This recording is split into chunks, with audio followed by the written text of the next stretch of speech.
the King of my heart be the mountain where I run, the fountain I drink from. Oh, He is my song. Let the King of my heart be the shadow where I hide, the ransom for my life. Oh, He is my song. You are good, good. Oh, you are good, good. Oh, you are good, good. Oh, you are good, good. Oh, let the King of my heart be the wind inside my sails, the anchor in the waves. Oh, He is my song. Let the King of my heart be the fire inside my veins, the echo of my days. Oh, He is my song. You are good, good. Oh, you are good, good. Oh, you are good, good. Oh, you are good, good. Oh, the King of my heart. Let the King of my heart be the wind inside my sails, the anchor in the waves. Oh, He is my song. Let the King of my heart be the fire inside my veins, the echo of my days. Oh, He is my song. And you are good, you're good. Oh, you are good, you're good. Oh, and you are good, you're good. Oh, you are good, you're good. Oh, you are good, good. Oh, you are good, good. Oh, you are good, good. Oh, you are good, you're good. Oh, you're never gonna let me down. You're never gonna let me down.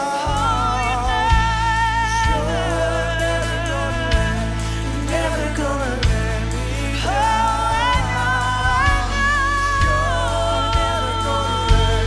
Never gonna let me down. You're never gonna let me down.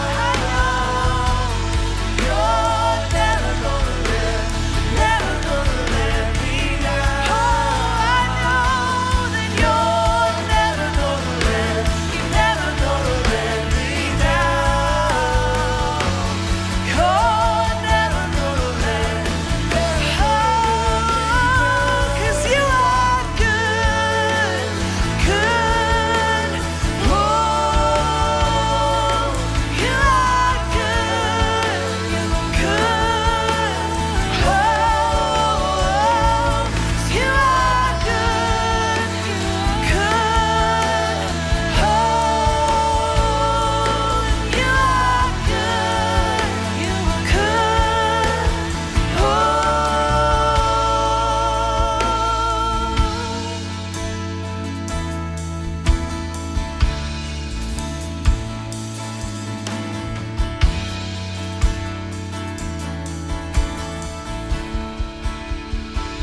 sweet the sound that saved a wretch like me. 'Cause I once was lost, but now am found. Was blind, but now I see. Twas grace that taught my heart to fear, and grace my fears relieved. How precious did that grace appear, the hour I first believed.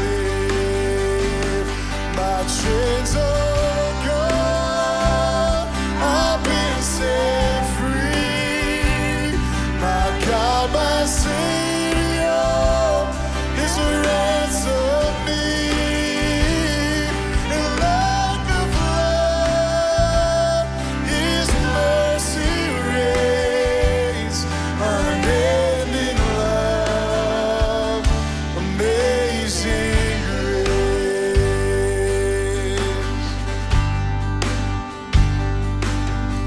The Lord has promised good to me. His word my hope secures. He will my shield and portion be, as long as life endures. My chains are gone, I've been set free. My God, my Savior, His ransomed me.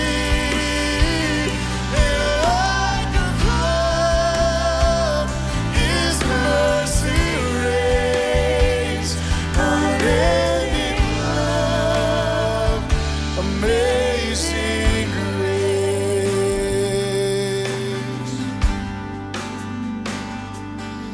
'Cause the earth shall soon dissolve like snow. The sun forbear to shine, but God who called me here below will be forever mine. My chains are gone, I've been set free. My God, my Savior, His ransomed me. And like a flood, His mercy reigns, unending love, amazing grace.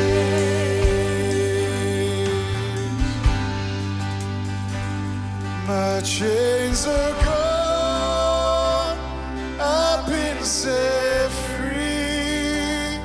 I got my Savior, His ransomed me.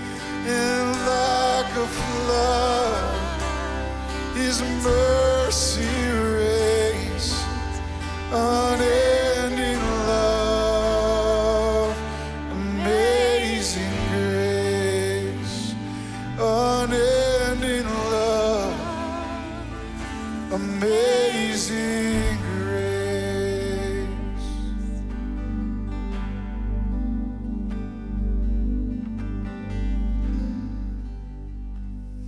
Well, good morning, everybody. Welcome to Grace Online.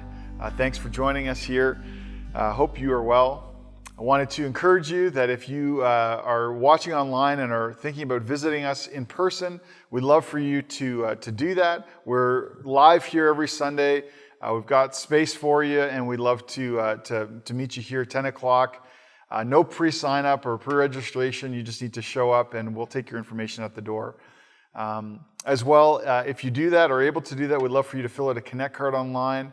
You can do that on our one of our tabs on our website under Connect card. And then as well, if you're giving this morning or you're planning to, you can do that here in person or through the website, or you can e-transfer it, giving at igrace.ca. A few announcements to get through before we jump into the sermon this morning. And that is one, that October 23rd, we are having a baby shower for the littlest Clausen. And so that is happening 1 to 3. And so if you are able to do that, you can RSVP on Facebook, or you can click on the link in the e-bulletin. If you aren't a part of the e-bulletin, or you need to maybe get reconnected to it, please just email us at info@igrace.ca. You can sign up there. As well, we're looking for more volunteers. When you come in on a Sunday morning, front desk, Sunday school teachers, helpers, nursery, hospitality, all those are looking for help. And so if you're able to do that, that you'd love to be there and be with some of the kids, or able to lend a hand after so we can serve coffee and fellowship with one another. I'd love for you to think about doing that. If you can get a hold of Megan through the week, that'd be wonderful. As well, Operation Christmas Child. I know it is October. We haven't even had Thanksgiving. Happy Thanksgiving. But they need to be sent off to where they're going by November 7th. So if you would like to get a box, you can come in, reserve your box, or grab it this Sunday or through the week. And what you need to do is remember to bring your box back filled up, but also with $10, and that's for processing and shipping. As well, a new church directory is out. So if you want to get the latest info digits for people, if you're looking to connect with others, you can just get a hold of us and find that here. It'll be here on Sunday as well. And also the Pregnancy Center in Fergus, Wellington Pregnancy Center, which we support at Grace. They are hosting, instead of hosting the regular fundraiser, they are opting to do an at-home fundraiser. And so what that looks like is that you pick a date and you host a dinner, one of these dates, October 22nd, 23rd, 29th, 30th. Those are Fridays and Saturday nights. And invite your friends over for dinner, wine and cheese, maybe just even a coffee visit. And what the Pregnancy Center will do is, if you get a hold of them, they will send you a host kit, including some treats by Gracie's Country Oven, a trivia game, and information on the work of the center that you can then share with your guests and talk about what it looks like to support the good work that they do. So they would love for you to join in with them by giving, supporting them, by praying, and all at the same time as you're enjoying each other's company. And so there is a form here at Grace that you can fill out, or you can sign up online by emailing donate@wellingtonpregnancycarecenter.ca. That's donate@wellingtonpregnancycenter.ca. Awesome. Lastly, we are running this Halloween, we are running something called Trunk or Treat. And so here's a video explaining what that looks like.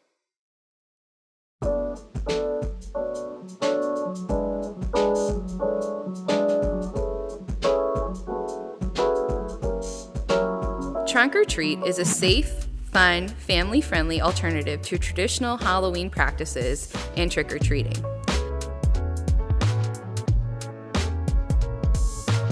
It will be based in the church parking lot. Volunteers will bring their vehicles and park them with the trunk facing out. Each vehicle then becomes a booth with a different theme and game for trick-or-treaters to experience. The volunteers dress up either in a fun costume or one to match their trunk. Are you ready, kids? Aye, aye, Captain! Trick-or-treaters then walk through and visit each trunk, where they will play a minute-to-win-it type game and receive candy. The idea is that they should receive so many goodies that they don't need to go door to door anywhere else. It's like a one-stop shop. Yes, can I have I'm talking about a Big Mac, okay? The biggest Mac the world has ever seen. Trunks can be simple or over the top. It's up to the volunteer to decide how they want to decorate their trunk. We will even have a prize for the best trunk. It's me, Mario! If you want to volunteer your trunk, start by picking a theme. It might be easy to ask yourself or your kids what you love and what sorts of materials you have on hand lying around. This is an event for families, so we don't want anything that in general would be considered frightening. Pumpkins with fun carvings are definitely welcome though. That's got to be the best part I've ever seen. If you can't be there the day of, you can still help us by donating and pledging money for candy and pumpkins. There will be a box set up in the foyer for candy donations to go in, and if you'd like to donate money for supplies, you can mark it on your donation envelope. Thank you for considering how you can help as we reach out to families in our community.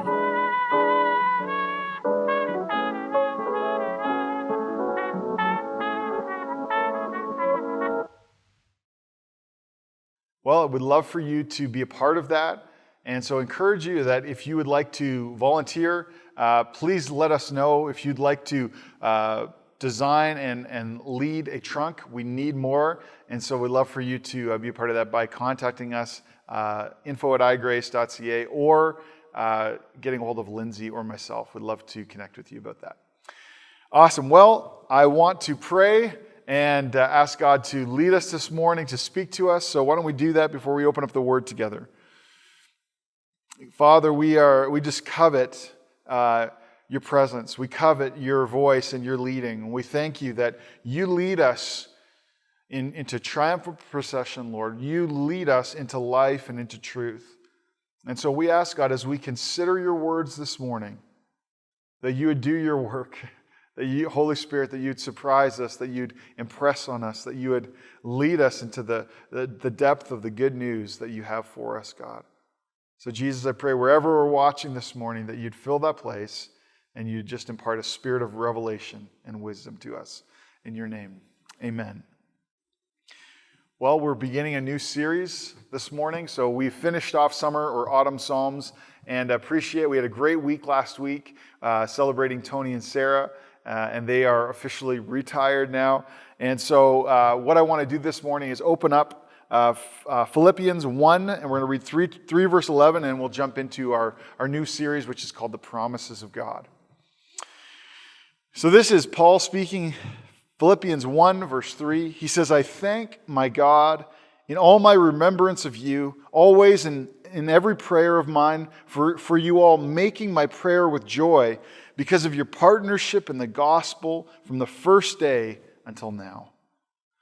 And I am sure of this, that he who began a good work in you will bring it to completion at the day of Jesus Christ. It's right for me to feel this way about you all because I hold you in my heart, for you are all partakers with me of grace, both in my imprisonment and in the defense and confirmation of the gospel. For God is my witness how I yearn for you all with the affection of Christ Jesus. And it is my prayer that your love may abound more and more with knowledge and all discernment, so that you may approve what is excellent, and so be pure and blameless for the day of Christ, filled with the fruit of righteousness that comes through Jesus Christ to the glory and the praise of God.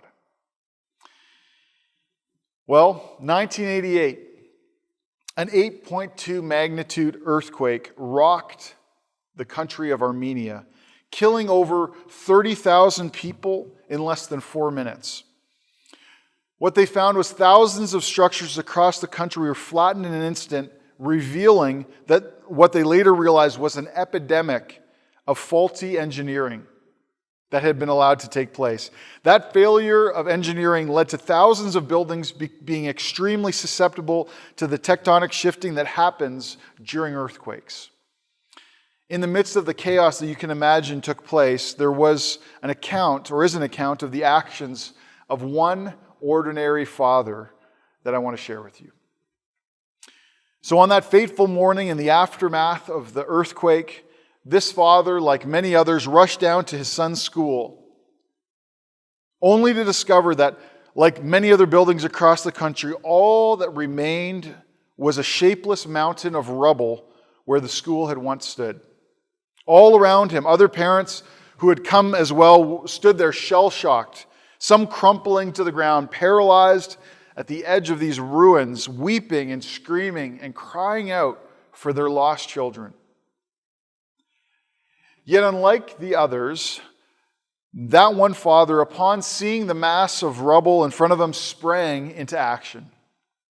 Running to the corner of the building where he knew his son's class had been, he began to dig just with his bare hands. He just began to move boulders, push away debris, all the while calling out his son's name. Armand, Armand, Armand, can you hear me? Armand.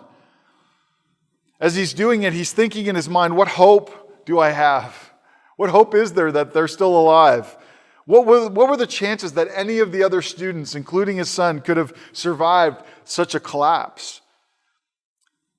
In his mind, he thought, I have no idea. All that he knew was that he had made a promise to always be there for his son, and he intended to keep his word. And so he dug. And as he dug, others around him who at first had joined him in his zeal, thinking that's what we should do. We should try and dig. All of them eventually stopped, and after a few hours, in fact, as they tired, they began to encourage him, just saying, not maliciously, but just saying, I think it's too late. There's nothing we can do now. Stop digging. We have to face it. They're gone. You can't help anymore. This won't help us or them. They're pleading with him, seeing his grief and pain. Even the fire chief, who's in visiting all the different sites, he tried to pull him off the rubble, saying, fires and explosions are happening everywhere around places like this. You have to stop because not only you're putting yourself at danger, but also everybody around you. He said, please go home and just allow us to do the work. Just allow us to take care of it. He would not. Finally, the police themselves came and they were trying to plead with him, listen, because he's digging like a madman. And they're saying, we know you're angry. We know that you're distraught. We know that you are shocked. But it's over. Please go home now. Find your wife. And we'll call you the moment that we discover anything. But he did not stop.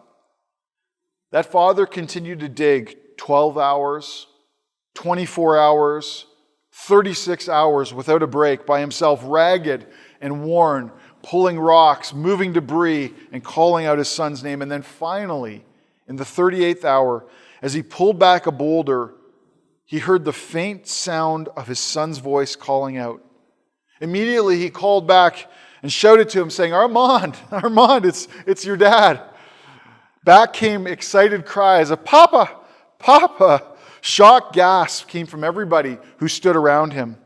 As the father called those around him into action, he could hear his son's voice start to shout to him now with a confidence rising in his voice. He said, I told them, Dad, I told them, the other kids, that if you were still alive, you would save me. You promised me that you would always be there for me. That day, Armand and 14 of the 33 students were miraculously pulled safely from the rubble. It's recorded that as Armand stood there helping to lift each of his friends to safety, he kept exclaiming with pride in his voice, I told you my father would not forget us. Promises are powerful, aren't they? Regardless of whether a promise is broken or kept, it exerts its power in our lives, doesn't it?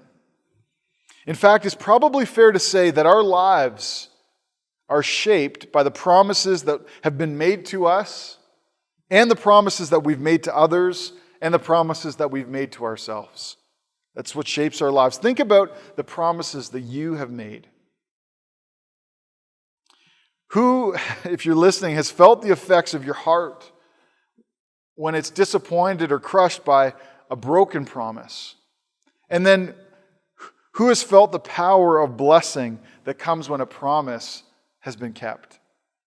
If you think even more broadly, promises form the framework of our entire social structure. The world that we live in is shaped by promises.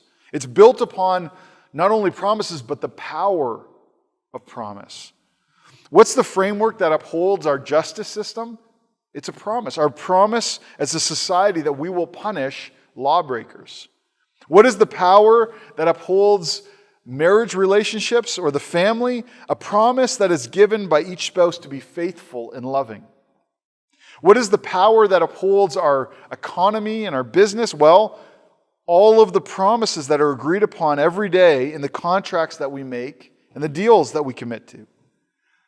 What is the power that upholds our political system from denigrating into anarchy and sedition? The promises that politicians and parties make when they say they will do what they say they will do when they come into power. We have to realize the world that we live in is a world built on the power of promises. Now, if you're asking, why is that so? Why? It's true, but why is it true? Well, the reason I think it's true is because promises are the very language of the God who created us. Our world was designed and created according to the nature and the character of God, and therefore it reflects His priorities and His person. Every word, we know this about God, every word God speaks is true. Every word that God speaks comes to pass. And that's the essence of what a promise is. Promises are the language of God. Isaiah 55, you'll know this verse, it famously declares God's words when He says, "My words shall not return empty, but as surely as they are spoken, they shall accomplish that which I purposed, and shall succeed in the thing for which I sent them to do." Joshua declares this exact same thing after all of his conquests. At the end of Joshua chapter 23, he says this, he says, "Not one word has failed. Not one word of God has failed. All of the good things the Lord your God promised concerning us, all have come to pass. Not one of them has failed." That's the testimony that we read about over and over again, that we find about God in the Bible. In fact, it needs to be clearly said, and I want to make sure we really grasp this morning, that is actually the central theme of the entire biblical narrative. The whole Bible could be kind of boiled down to this. So what is the Bible all about? Well, it is at its core, it is one big story of the faithful and sure promises that have been given by a loving and gracious Father to His family. I'll say that again. It's one big story of the faithful, sure promises that have been given to us by a loving and gracious Father. The Bible, at its core, is a story about a Father who keeps His promises. I want that to sink in. It's a story about a Father who keeps His promises. And even though we all have found ourselves, like Armand, buried in the rubble of sin and we experience the painful separation that's caused by our own broken promises and the broken promises of others, we have a God, our Father, who is faithful and keeps every one of His precious promises to us, no matter the cost.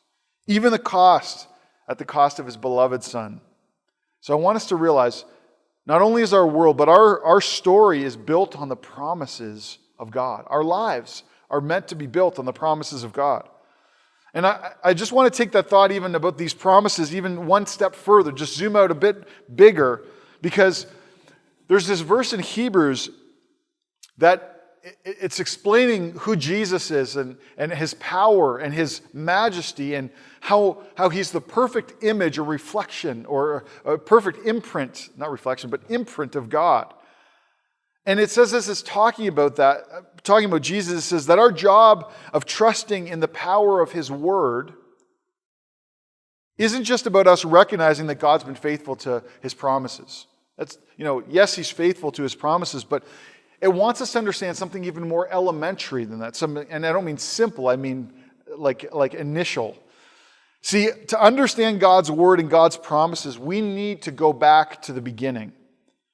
Hebrews wants us to zoom out from just thinking about our lives, because we get caught up, we're a bit myopic, about our lives, our family. And he says, if you're going to understand the promises of God, you have to see the story from beginning to end. You have to look back to creation at what God's intent and purpose was for this world that He made. And He calls us to see this invisible storyline that we're a part of, This connecting line between the call and purposes that we know are upon our lives and how they're related to the big purpose of the creation that God made. We're part of a way bigger story. And so Hebrews tells it, it says it like this. It says that by the power of God's word, God upholds the entire universe. God's word is what upholds everything. And that makes sense because how did God create everything? By speaking it out of his mouth. By speaking it, and it was. Everything is as a result of his voice. How are each of us sustained? How are you breathing and living in this very moment in the world that we live in? Scripture tells us by the very breath of God that was breathed into us, his word of life breathed into humanity, right into our souls. So you could say it this way. Do you realize that your life, just like Adam and Eve, was intended, designed, handmade to be filled up with the breath of the promises of God? Can you see how your world, as it is, your future, your purpose is formed and built not firstly upon the promises that we make or the promises that are made to us, but your world, everything that exists and created, is upheld by the very word of God's promise. It's a powerful word. I heard a pastor recently remind us that if we want to think properly about God and his word and its power, we have to remember that God has no opinions. And I like that. God has no opinions. Think about it. He has no opinions. How could that be? Well, how could he? Sorry, not how could that be. How could he? How could he have an opinion? And so I want to add to it and say, yes, God has no opinions, but God does have promises. No opinions, but he has promises. Incredible and precious promises that are the foundation and the storyline of everything that exists. Promises that he's given to us to hold us in our weakest and most painful moments of our story. We're in the middle of this grand story, and God's given us promises because the thing that he's spoken at the beginning is what he's working out to the end. Promises that guide us through the maze of the valley of the shadow of death, of this in-between. Promises that propel us forward into breakthrough. Promises he's given us that are such good news that we were made to share them with those around us who have lost their hope and lost their way. Do you know, are you living with God's promises at the center of your life? Do you know all of his promises for you? Is your life, your hope, your peace, your joy built on the promises of God because it was meant to be? Our lives are and can be built on the promises of God. And so I want to take a moment and pray for us. I just if you wouldn't mind closing your eyes, I just want to pray with us for a moment. My prayer is this, that as we study this topic of God's Word together over these next few months, that we would uncover, unlock, discover, or rediscover the power of the promise of Almighty God that are available to us. It's my prayer. I pray that we would be deeply submerged into the beauty of God's Word alone that sustains us.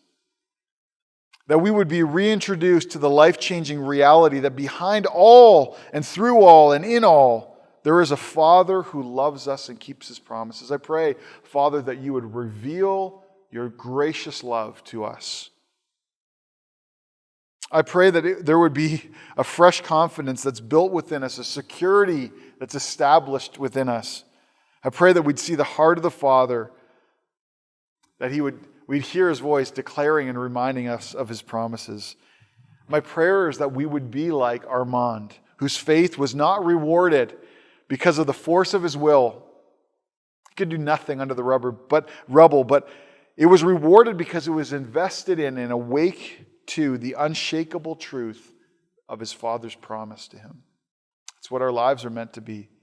So I'm praying, God, this morning that you would let our faith find its resting place in your promises. Teach us to live by faith, Father. And I pray that kind of faith, Lord, that's the kind of faith we need because you're the kind of Father that we have. So I lift that up to you, God, and ask that you do that in our lives together. Now, I want to take a moment because we read a verse in Philippians to start. And I just want to use this just to push off into this understanding of promises. And when we read Philippians 1, 3 to 11, in that passage, there was probably a part of it that the verse that stood out to you. And I want you to think about why it stood out to you. I'm imagining, unless you are well-versed in Philippians, that the part that stood out was verse 6. That's the one that rings a bell. That's the one you've heard quoted and spoken. And it's this: I am sure of this is Paul again, that he who began a good work in you would bring it to completion. Who knows that part of the verse?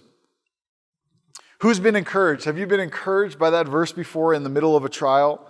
Why is it so encouraging to hear those words, that he who began a good work in you is faithful to bring it to completion? Well, I want to suggest that the reason why it resonates is because it's a promise of God, and you were made and formed to live by the promises of God. So when you hear them, something moves within you. There's hope that comes alive. There's faith that's kindled. And so maybe this morning you need to receive that promise. I want to encourage you to receive that promise. Jesus said that very thing. He told us, he said, man does not live by bread alone, but by every word that comes from the mouth of God. No wonder all of that promise resonates in our hearts. It's because we're starving for the promises of God. We're starving to feast on something that's imperishable. Who's finished this morning with political promises? Have you had your fill? Who's tired of building your life on the false promises that are made to us by wealth or the approval of others or standards of body images or social justice? All of them offer these false promises. We're starving for a promise, aren't we, that we can rest in?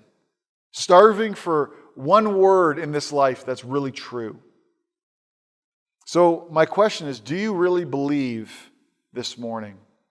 Are you just believe in general, or is there something about God that you realize that He has more for you? That God doesn't want to remain far off, but He wants to be close to you. God doesn't want to just be in the general, He wants to be in the specific. Maybe you realize this morning that you've been living for far too long without a promise. So I want you to hear God's word this morning because it is power. Your problems, every one of your problems needs a promise. Your pain needs a promise. Your prison that you find yourself in, your restrictiveness needs a promise. Your purposelessness in your life needs a promise. Your fear needs a promise. And our Father who loves, we have a Father who loves to give promises to His children. I want us to understand that as we're hearing this idea that our inheritance, our whole life and our world should be caught up in believing the promises in the word of the Father, I want us to just put forward this idea that some of us actually are like the sons of the prodigal father, who have lived, spent time living in the household in the promise of their father's reckless, wonderful love. And yet, despite that wealth, despite that inheritance, despite those promises, they turn their back on Him. One in pursuit of the shiny promises of pleasure, and one in the steady promises of self-effort. And we leave home so often, don't we? The Father has promised to have whatever we want, but yet we choose to try it on our own, or the shiny promises of pleasure. But here's what we have to realize, is that only the Father's promise in the story endures. Every other promise in the story fails. And at the moment of its failure, there we find the Father. There He is waiting on the dusty road for every broken son and daughter. There He is throwing a party for every striving son does not think he deserves. There's our Father. How does the Father describe us coming back home? Us being welcomed by the enduring promise despite our performance? What does He say? He says this: His words are, "My son was dead and is alive again. My son was lost and is found." God's promises endure. Can you hear Paul's conviction in Philippians 1? He's trying to remind them, come alive in the promise. You might feel dead right now, but you can come alive in the promise. You can find yourself in the promise. He says, "I am confident. I am so sure of what I'm about to say. You can bank on it because I know who the Father is. This is what He's like. That the good thing that God started in your life, the promise that He made to you, He will finish. He will bring it all the way to completion. He will make something beautiful out of the dust." Now, I chose this passage this morning not only because it houses that powerful promise that we can apply and need to apply to our lives. We need to just hear that echo in our hearts.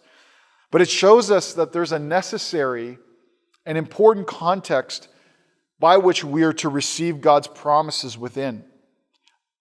Just like a seed needs to be planted in good soil to grow, so do God's promises need to be planted into the context of God's plan for our lives and God's big plan for creation.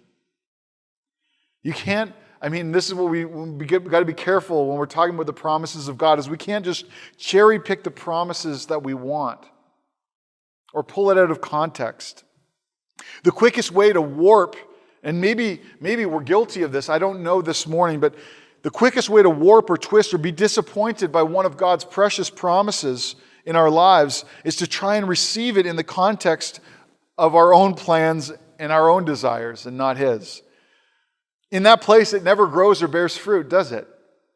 It just creates disappointment. It breeds chaos and fear and frustration. You'll never properly receive and benefit, and this is true, you'll never properly receive and benefit from God's word in your life unless you receive all of it. Even the hard parts.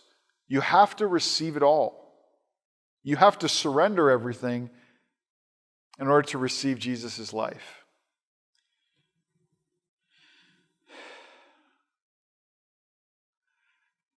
See, we have to understand that unless you receive all of it, the promise and the purpose, you'll never be happy. Not just that God loves us and will redeem us, but that if you want to grow, if you want that seed to grow, you need to receive His other words like go and sin no more. Building your life on a half-truth is a life built on a lie. Even the promises of God out of context, they become warped from the truth, suppressed. God has no opinions. So, for instance, how does this play out in our lives? Well, we know, and we will look over these next few months at promises like this. There's a promise that God says, "I will provide daily for you." This is the Lord's Prayer. We're told, pray, "Lord, this day, give me my daily bread. Give me the bread that doesn't run out. Let me eat of the spiritual food." Now we take that and say, God will provide for what I want today, right? You take it into the context of your life, and it gets twisted. We end up jaded and suspicious of the Father because the paradigm for His promise was formed was planted not in His purpose, but in our expectations, which are informed, of course, all the time by our unordered desires. You can see it in the way, so that's one, we can twist the promises, but you can see it also in the way that people read the Bible. And they end up they use the Bible to justify their own values or their own opinions. They're not really going to the Bible to find out what God says and then they just live with whatever God says. They go there with an agenda. And we're guilty of this more than we realize. We make the Bible and we make Jesus become about things that He's not about. And this is how we get into dangerous places, even heresy. For instance, you may have a revelation of Jesus as the great liberator, and He is a freedom fighter on many levels. However, if you receive His promises for the redemption of the world, and those are beautiful promises, His promise to ultimately tear down every ungodly structure of empire and human greed, and he does promise to do that. If you take that, all of those promises in, but you have a framework that does not understand how God told us he was going to bring about his justice, which is through the cross and then eventually through final judgment, you end up making enemies. So this is what happens. You begin fighting here and now, and who do you fight against but the very people that you're called to love? You make enemies of people in this fight for freedom, because you're saying Jesus is mostly about freeing people. Doesn't matter what he's freeing them from, just as long as he's freeing people. That's a Jesus thing to do. And that's the paradigm that you brought to it. And you end up separating yourselves from the very ones you're called to love in Christ. And what ends up happening is, in your fight, you find a gospel in the Gospels, somehow a justification for what is hatred and envy. Now that's a dangerous place. It's what happens when we try to approach the promises and the Word of God through our own lens. But this verse that we read helps us and reveals something to us that's important, that changes the way that we think, because this is what Paul says. It reveals a timeline and a perspective of God's purposes for this world that we need to have in place in order to really receive God's promises and have them grow. If you don't have a biblical mindset, you can't receive a biblical promise.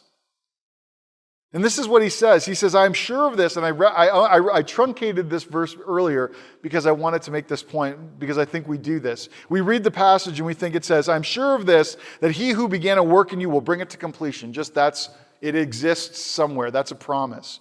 But that's not what he says. He says, I am sure of this, that he who began a good work in you will bring it to completion at the day of Jesus Christ.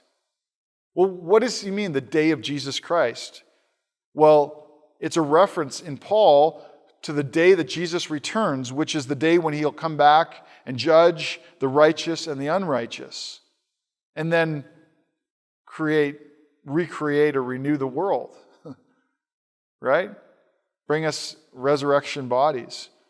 And so what Paul is saying is, your lives are right in the middle of the story of God. And if you don't understand that, you're going to be frustrated with the timing of promises, how promises are fulfilled, what to look for, and how to believe in the promises of God. And he says, but if you have this paradigm about the story of God from creation all the way to new creation, which we will unpack in detail in the coming weeks, that is the proper context so that you don't abuse the promises of God. He says your life, you have to realize your life is right in the middle of the story of God. If you jump down to verse 9 and 10, he actually closes by praying, or closes that section by praying for the church in Philippi. And his prayer is this, that they would persevere in the middle, because he's like, you guys are in the middle. God hasn't, completed everything yet until he returns. And so you're in the middle. And if you're in that middle spot, then I'm praying that you'd persevere, not based on your own willpower or merit, but persevere according to the grace of God that's already at work in you. If God's grace started something, he's saying God's grace is still working, and it's going to keep working until the end. So if Jesus hasn't come back yet, God's still at work in your life. And I'm praying that you'd persevere and not let go. Paul's context for the promises that they're holding on to is built on the revelation that God was working out his plans and purposes that he launched in creation. And he's working them out right now, today. And that he would finish that work when he returned to judge the world and make all things new. So he encourages them to live in light of the day that is approaching. He's saying, if you want to think rightly about God's promise, you got to know that there's a day when everything is going to be made right. And to remember that as that day still remained in the future, as it hadn't come yet, he says, I want you to remember that God will graciously continue the good work that he started. That he continue to expand, and this is his prayer, they would expand in their love through knowledge and discernment. That God would continue this work of forming their inner world in the truth. I pray that the Word of God would dwell in you richly, is another way to say it, so that they would live pure and blameless in wisdom, filled with the fruit of right living, he says. So I say all of that this morning because as we look through these promises, our challenge is always going to be to understand, one, remember the context of the promises of God for our lives within His greater purpose for the world. And then 2, the call of the promise is that we would receive them, believe them by faith, and build our lives around them. And so my prayer this morning for us as we close is simple, that we would come to deeply know and delight in the fact that there is a Father who keeps His promises. You have a Father that keeps His promises, and they're abundant towards you. That your faith would be anchored in the goodness of God in a way that sustains and keeps and encourages you to run the race and receive the prize.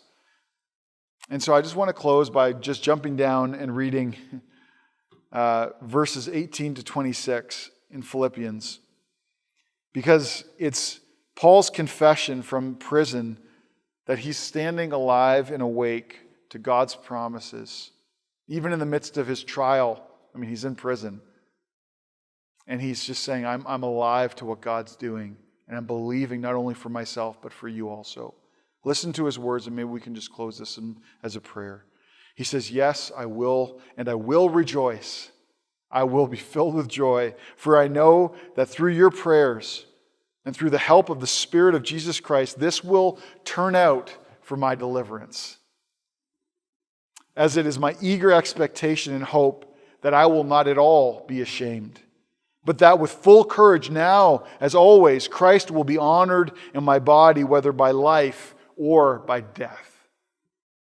For to me, to live is Christ, and to die is gain. If I'm to live in the flesh, that means fruitful labor for me. Yet which I shall choose, I cannot tell. I'm hard pressed between the two. My desire to depart and be with Christ, for that is better, but to remain in the flesh is more necessary on your account. Convinced of this, I know that I will remain and continue with you all for your progress and joy in the faith, so that in me you may have ample cause to glory in Christ Jesus because of my coming to you again. Amen.